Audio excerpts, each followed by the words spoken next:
Hello student, welcome back to our channel chemistry NEET guide. তো আজকে আমরা গ্যাসের চ্যাপ্টারের 10টা এমসিকিউ অর্থাৎ 21 থেকে 30 পর্যন্ত এমসিকিউ করব। তো চলো শুরু করা যাক। 21-এর এমসিকিউটায় দেখো বলেছে ভ্যান্ডারওয়ালস কনস্ট্যান্ট বা ভ্যান্ডারওয়াল ধ্রুবক বি এর একক। বি এর একক বার করতে বলেছে।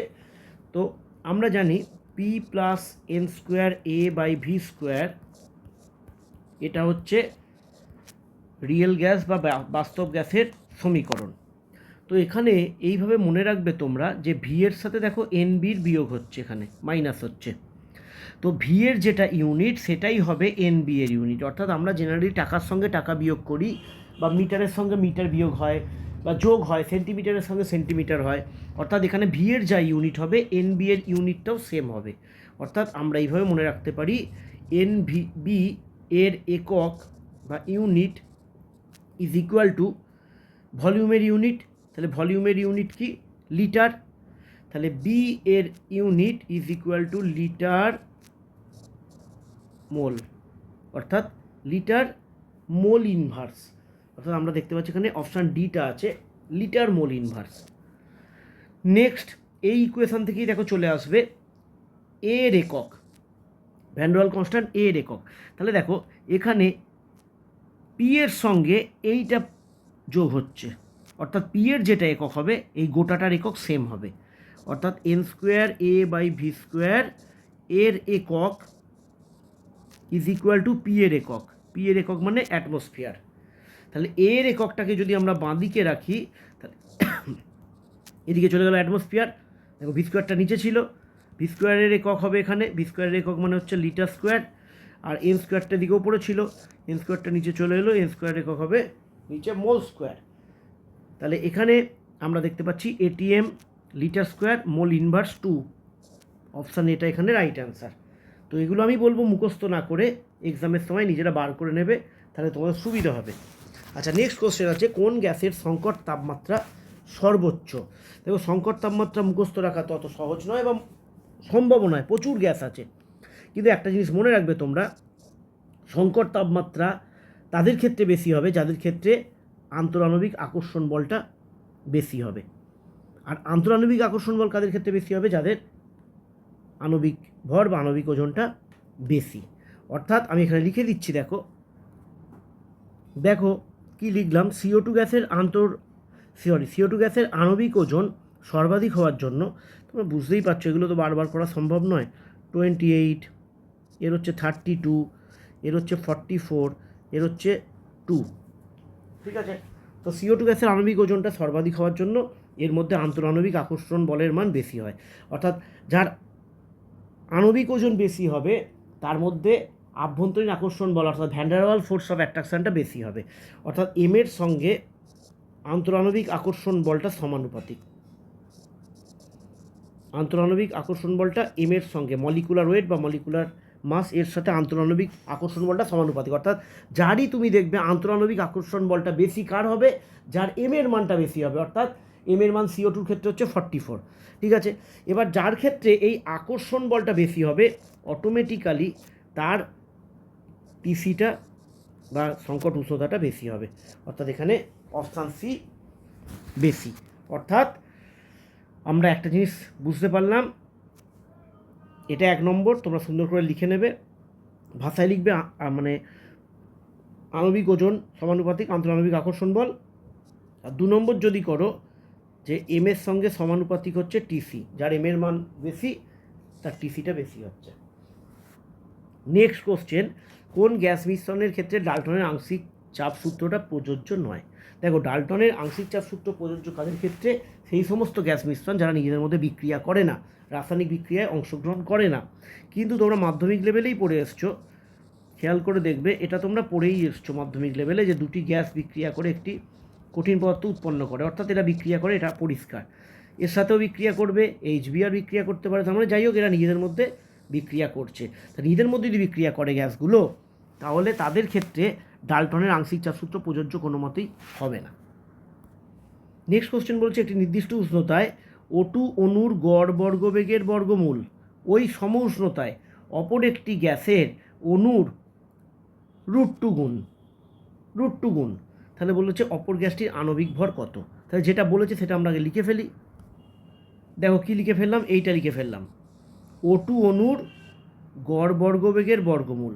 এটা হচ্ছে O2 অণুর গড় বর্গবেগের বর্গমূল হচ্ছে এইটা। এর ফর্মুলা কি √3RT/m। তাহলে আমি এম এর জায়গায় জাস্ট মানটা বসিয়েছি, উষ্ণতাটা বসাইনি ইচ্ছে করে, কারণ এখানেও নির্দিষ্ট উষ্ণতা আছে, এখানে সম উষ্ণতা বলেছে, তাহলে উষ্ণতাটা দুটোরই সেম থাকবে, তাই উষ্ণতাটা আমরা বসাইনি। বলছে এই ভ্যালুটা অপর একটি গ্যাসের আরএমএস ভেলোসিটির কী বলছে √2 গুণ অপর একটি গ্যাসের। তাহলে অপর গ্যাসের আরএমএস ভেলোসিটিটা কী হবে, √3RT/m হবে, কারণ আমি অপর গ্যাসটাকে চিনি না এখনও, তার √2 গুণ। অর্থাৎ আমি এটাকেই মডিফাই করে দিচ্ছি, পরের লাইনে তোমরা লিখবে এটা ইকুয়াল টু এইটা, হয়ে গেল, √2 গুণ হয়ে গেল। অর্থাৎ অক্সিজেনের যেটা গড় বর্গবেগের বর্গমূল, সেটা বলছে অপর একটি গ্যাসের গড় বর্গবেগের বর্গমূলের √2 গুণ। তো হয়ে গেল। তাহলে এখান থেকে সব কটাতেই দেখো রুট আছে, তাহলে আমরা এখান থেকে তাহলে লিখতে পারি 3RT/m, এটাকে লিখলাম, ঠিক আছে, ইজ ইকুয়াল টু 3RT/32, অর্থাৎ এই যে √2 ওটা বর্গ করে নিয়েছি, মানে সব রুটই উঠে গেছে, তাহলে এটা কোনাকুনি এলে নিচে নামবে, তাহলে এখানে RT সব কেটে যাবে, m ইকুয়াল টু হবে 64। 26-এর কোশ্চেনটা কী বলছে, ABCD 4টে গ্যাসের সংকট উষ্ণতা দেওয়া আছে, একটু আগে কনসেপ্ট বলে দিয়েছি। কোনটির আন্তরাণবিক আকর্ষণ বল সর্বোচ্চ?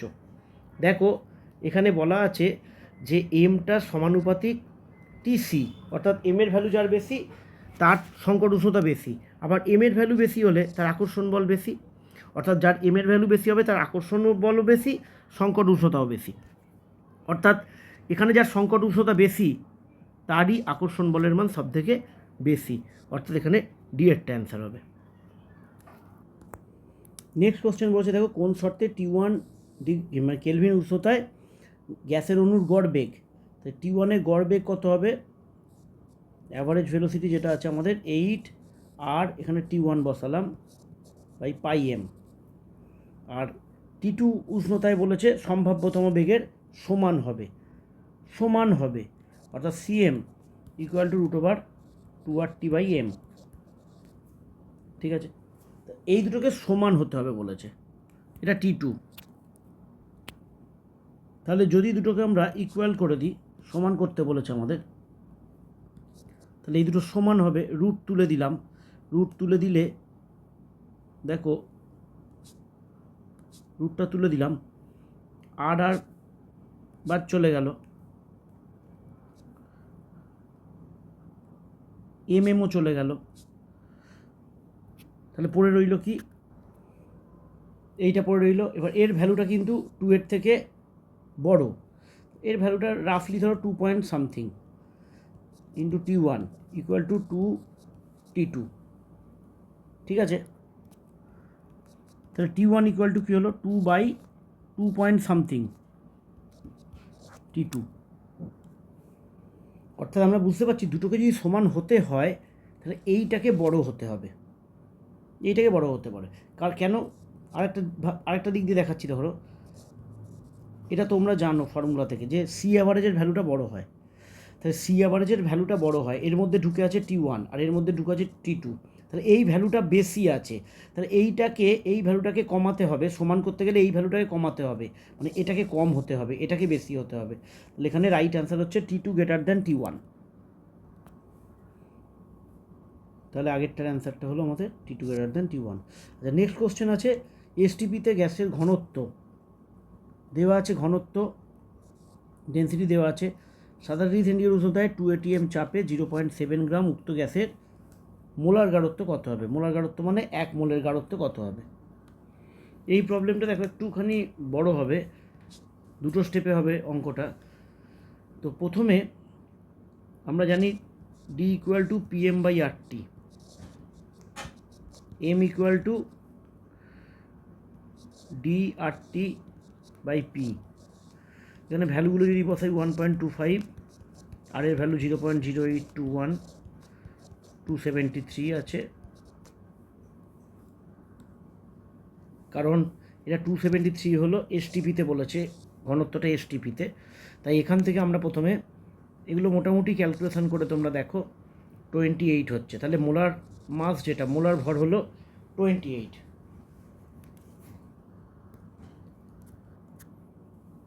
এরপরে দেখো আমরা যদি মোল বার করি, মোল মানে 0.7 গ্রাম দেওয়া আছে, ডিভাইডেড বাই 28 করব।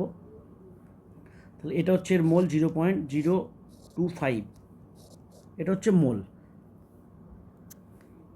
এবার আমরা ভলিউমটা বার করব, V equal to NRT, PV equal to NRT আর কি, বাই পি এখানে বসাবো 0.025, আর এর জায়গায় 0.0821 ইন্টু 300 ডিভাইডেড বাই 2।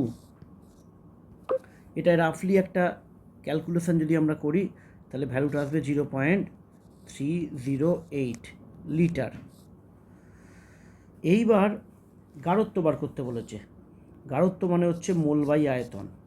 তাহলে মোল কত আছে, 0.025 ডিভাইডেড বাই 0.308, অর্থাৎ অ্যান্সার আসবে 0.081 মোল পার লিটার, মোল পার লিটার।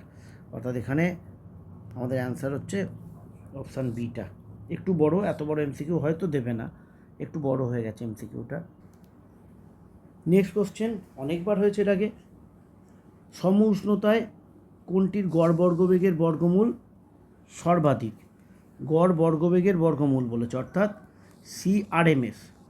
সিআরএমএসের ফর্মুলা হচ্ছে √3RT/m। এগুলো তোমাদের বলেছি, যখন সম উষ্ণতায় দেবে তখন তোমরা গোটা ফর্মুলায় বসানোর আর প্রয়োজন থাকবে না, তখন তোমরা এইটা মনে রাখবে। যে কোনো বেগের ক্ষেত্রে এর আগেও বলেছি এইটা, অর্থাৎ যার মলিকুলার ওয়েট কম হবে, কম, তার সিআরএমএসটা বেশি হবে। অর্থাৎ এখানে অ্যান্সার হবে অপশান ডিটা। যে কোনো বেগের ক্ষেত্রেই, প্রত্যেকটা বেগের ক্ষেত্রেই দেখবে √m নিচে আছে, অর্থাৎ মলিকুলার মাস বা মলিকুলার ওয়েটটা যার কম তার সিআরএমএস বেশি। নেক্সট এমসিকিউ, এসটিপিতে 7.5 গ্রামের আয়তন দেওয়া আছে 5.6 লিটার, গ্যাসটি হলো। তাহলে আমাদের এখানে মলিকুলার ওয়েটটা বার করতে হবে।